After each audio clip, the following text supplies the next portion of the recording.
Welcome to Unhinged Magi in stereo. Yep, two of us. That's right. But we're not anymore in left and right speakers. We're both coming through both speakers. That's right. Because enough of that nonsense. That's what she said. Yeah. All right. Anywho.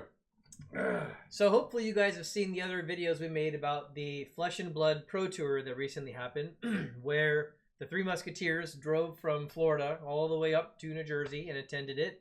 I'll be Mickey Mouse. Yep. And I guess I'm Goofy. There you go. Definitely. That means he's Donald Duck. Okay, so anyways, it's just taking me off my thought process so much. But when we left, there was a lot of bearishness in the car. And in the discussion and the car ride up, there was a lot of bearishness. Mm-hmm. And that absolutely changed quite a bit. Oh, yeah. As soon as we stepped out into the forum and started meeting people, it changed a lot. Indeed. Because we saw all kinds of people very excited to be there. A lot of cards selling and buying going on. People were dumping Magic cards and they were buying Flesh and Blood. In fact, at some of the booths, I saw some booths had two people at them. One person was for buying Magic. The other person was for buying Flesh and Blood. Yep. And the guy there to buy Magic was busy and had a line behind him. Yep. And so, like, because these stores, you know, they're just buying stuff that they can resell. So they were taking in Magic cards, and then they had cases of all the Flesh and Blood cards that they were selling, and they were moving. You know, they definitely were, especially like all the cold foils and the rainbow foils and stuff like that, especially. And people filling out just their comment section. Yep. So I got so bullish about what I was seeing that after getting back, I decided, you know what? I got to do it. I got to make the plunge. And what I mean by the plunge is I need to finish my play sets. There's so many ways I could go with it. I know. When I finish that, or I'm going for the plunge. Yep, I'm going for the plunge. So what I decided to do is I decided to sell something really special. I decided to sell this card. He did, and he sold it to me. To Dan. And here it is. This is the Beta Manivault. And this is a very precious card in my collection. I very much love this card, and it's hard to see it go. But what I bought was everything that you see here. This was a lot, you guys. I'm going to have like 40... total price. To about 2,500 or so that I'm going to be... That all these cards were. And for this card, we found the best market price, and then I went 15% cheaper. That's correct, you did. Than the market price. So I gave Dan a good deal to get this. And then I used this cash to fund all this Flesh and Blood purchases. Yep. Now, here's the thing, though, you guys. I wanted to make a video and talk about this because I think this very much communicates the bullishness that I came back with. Yeah, it does. I came back and I put my money where my mouth is, effectively, like saying that I think Flesh and Blood is going to be around. And what I wanted to do is I wanted to be able to build any deck in the game. He did. That was a specific reason that he bought it, for sure. Yep. He's even got a new play area for it. Yep. And this whole spreadsheet, the reason why I knew exactly what I needed is I went full nerd on Flesh and Blood, just like I did with Magic. And that was before we went down. Yeah, I had already done that. I knew exactly what cards I have, and I knew exactly what cards I was missing. So when I got back, just to see how much it would cost, I went to TCG Player. By the way, there's a link below in our video. If you want to go there, please use it because channel gets a small kickback.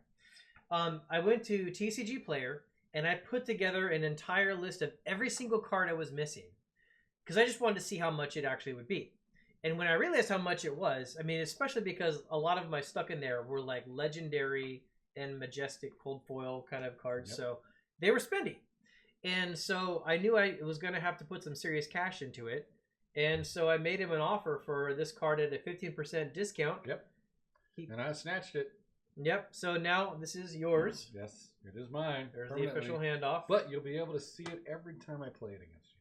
And beat me up with it, I'm sure. Well, I can't really beat you up with mana, but I'll have something to go with it. So I already had a pretty extensive collection in Flesh and Blood. I already had like all the commons, uncommons, rares, most of the majestics. I had all the fableds already, but there was still a lot of like legendary and some super foils, a couple here and there, and some majestics that I didn't have. And so this is going to comprise like 40 packages, and they're all on their way to me now. But when those arrive, I'll be able to build literally any deck in Flesh and Blood, because I bought 3 of every card you need 3 of. Yep. But then the cards you need 1 of, like a hero or equipment or a weapon or something, I just bought 1 of. So, here's the question that I have. When are you going to get to top 8? When am I going to get to top 8? I'm telling you, he's a master at deck building, for sure. We'll have to see. It's pretty crazy, you know? So, I'm expecting him to start hitting those tours eventually. Well, that would be pretty cool. Going. And I'm pretty sure he's going to probably kill everybody. Who knows? Who knows? The point is, I'm really enjoying the game. There's a lot of aspects I really like about it. And I wanted to be able to build any deck. And going forward, it's hard to say investment-wise where I think things are going, but I'll tell you like what our intuition is if you want to talk about where we think things are going. Absolutely.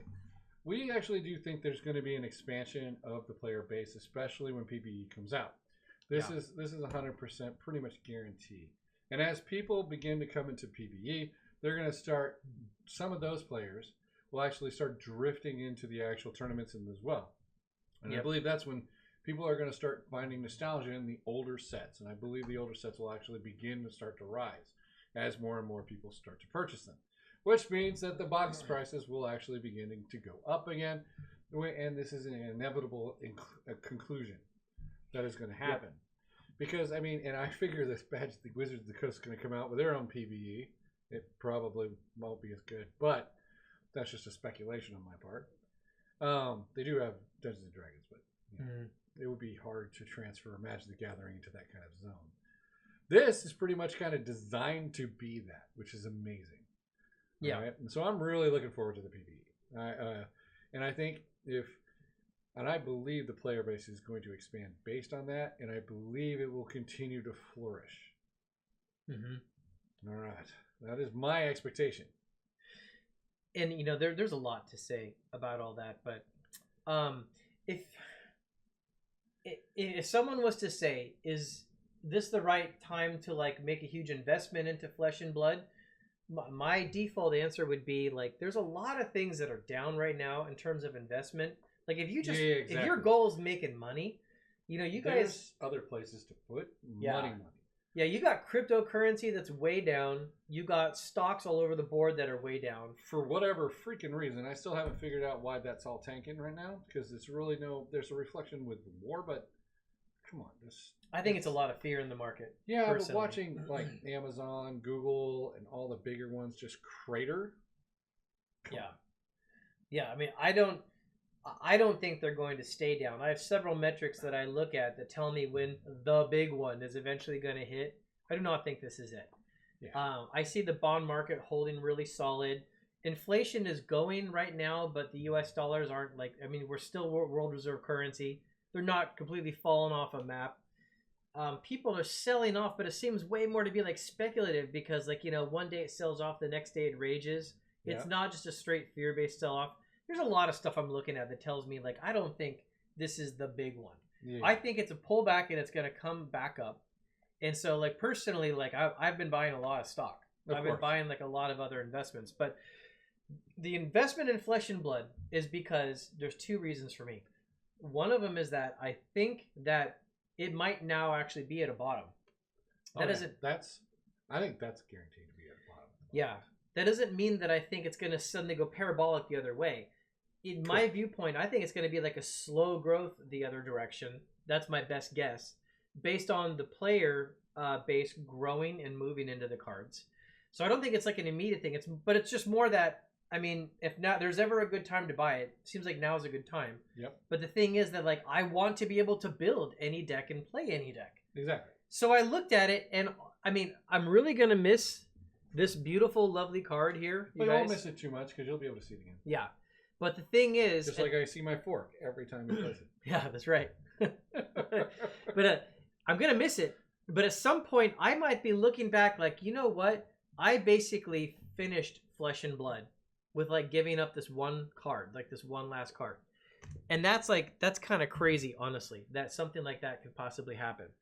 Yep. So I'm definitely thinking that at some point I might be looking back thinking, like, boy, that was a good call. Like, moving that one card over and grabbing, like, all those others. Yep. And there's a whole aspect about the Majestics and the Rainbow Foils and the Cold Foils that we need to talk about probably a little bit as well. Okay, go ahead. the word on the street, and it seems like I seem to be seeing it as well, so I think it's true, is that the player base is moving into all majestic and higher rainbow foils and cold foils all over the place. Yes, that's a clear case, yes. When you look at the singles market, those are just getting bought up. They're just getting taken off the market. Right. And so that tells me that, people are expecting those as a collector, investor kind of strategy, like grabbing them now and sticking them away. Yeah. Yeah, I'm definitely thinking that is the case. And you see that when you go to like look at singles, and the singles prices are like, they're either sold out or they're like very high. Correct. That's when you start to like think, along those lines, like this is where this is actually going. So what might be happening is the newer cards being sold, they're all like white border, different look. And first edition is special compared to Unlimited, but first edition and Unlimited, they look really similar. They do. From a sleeve on the outside. And what it reminds me of is like when I think about Magic and I'm looking at Alpha, Beta, that is two different sets. But they look similar. They look really similar. They're both kind of like in that same bucket. I mean, people always say Alpha and they mention Beta like right with it. They're really in that genre. Beta used to be better than Alpha. And it's possible. Higher price, remember that? Yeah, it was for a while. It was. Mm-hmm. And it's possible, you guys, it's possible that at some point, if Flesh and Blood does keep growing and gets into the kind of player numbers like Magic has, that even Unlimited, with its much larger print runs, might end up being like seen as extremely rare as well. And so even if you have first edition or Unlimited, they both look like the same kind of card, and they both kind of have that viewpoint on like, oh my gosh, those are like the original first printed cards like way back in the day. That's possible. True. And of those cards, I mean, the legendary the cold foil and the rainbow foils, those are the most special of the special. So even if it's an Unlimited rainbow foil, it's like got value, and so people are just scooping them up. Exactly. It'll carry it through. Yeah, so that might even eventually make those box prices go up because people will be like, that goes hand in hand. Yep. EV goes up, it goes hand in hand. Yep. They're walking together. Yes. EV. So there you go. Like, I guess from a player collector standpoint, like a player collection, I can kind of say I have one Flesh and Blood now. That's right. Because I've got them all. That's right. They're on their way to the house in many packages. You Pokemon those cards for sure. Yeah, that is for sure. Do you think you might end up doing the same thing? No, absolutely. Okay. I'm not going to trade a mana ball for it. Yeah. I know. Time, places in life, that's where we are. So anyways, guys, I want to hear your comments. I want to hear what your thoughts are. What does this mean to you? Hearing other YouTubers be like, hey, you know what? It's a great game. I'm all in. Well, we've been telling you it's a great game, so that's going to be anything unusual. Yeah. You buying all the entire set, and now you own every single card of all the sets. Yeah, every card. That is a stake. Yeah. So what do you guys think about that? I want to hear your feedback below. Put it in the comments. And when do you think he'll become top 8? Okay, fine. Answer that too. Okay, we'll talk to you guys later. Edwin the Magic Engineer, guaranteed to happen. Bye, guys. Bye.